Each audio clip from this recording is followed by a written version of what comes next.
And let's bring in now Vermont Democratic Senator Patrick Leahy, who, of course, sits on the Judiciary Committee, will be critical to the events that are unfolding and beginning to right now. Senator, thank you for joining us. Well, let me ask you about the political reality here. We were just discussing with our reporters in the last 24 to 48 hours, Thom Tillis, Martha McSally, Cory Gardner, Chuck Grassley, Mitt Romney, all of these Republicans who had been mentioned as potentially at least standing up and saying they don't want this to go forward, all of them indicating they are okay with it going forward.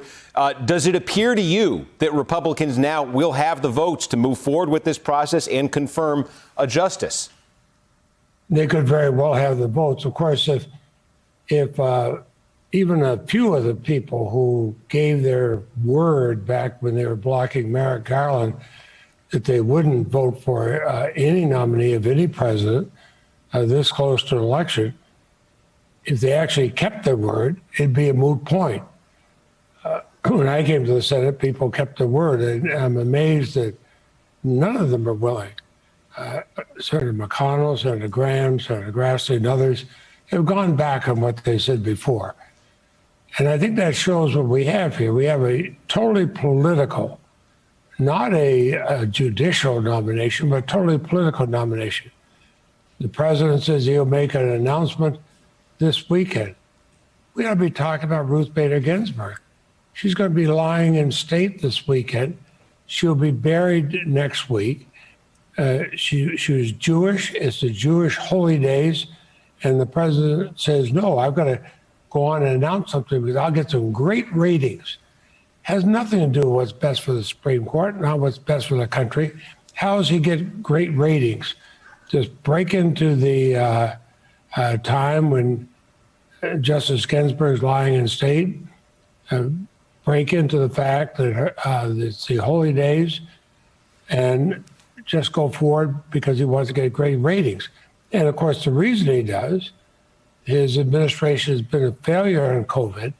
That's why we have 200,000 deaths. We have one of the worst reactions in the world to it because it took so long for anybody at the White House to start taking it seriously. We have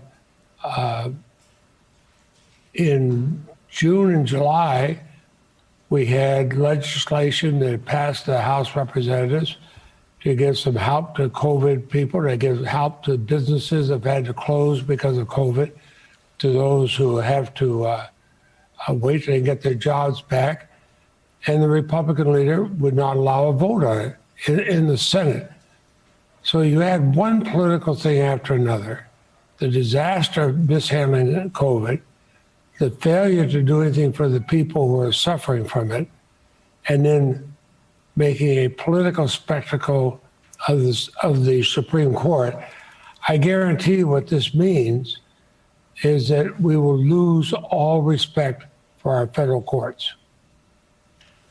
Well, so let's pick up that point because there have been some Democrats, some of your fellow senators.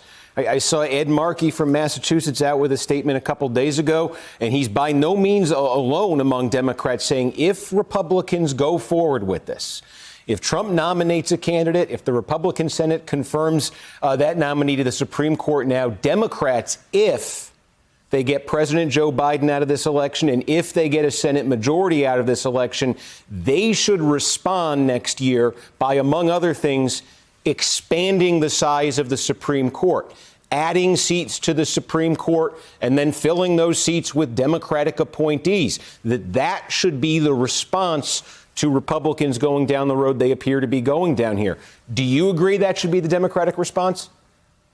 Well, it's nice to say, here's what we'll do if, and if. First off, we have to win the presidency. Secondly, it's a 50-50 chance whether we get the majority of the Senate back. I definitely hope we do. But what we ought to be doing is focusing on those Republican senators, especially the ones who are up for re-election, who are not keeping their words, who supported the firing of Merrick Garland, and do something about them. What we ought to be doing is focusing on that and focusing on the fact that the Republicans have blocked any help for COVID victims, are blocking any help for the people who are out of work now, who are blocking the kind of things we need to do this fall because they're hell-bent on making a political statement with the Supreme Court, even though that's going to damage the Supreme Court for generations to come. Hey there, I'm Chris Hayes from MSNBC. Thanks for watching MSNBC on YouTube. If you want to keep up to date with the videos we're putting out, you can click subscribe just below me or click over on this list to see lots of other great videos.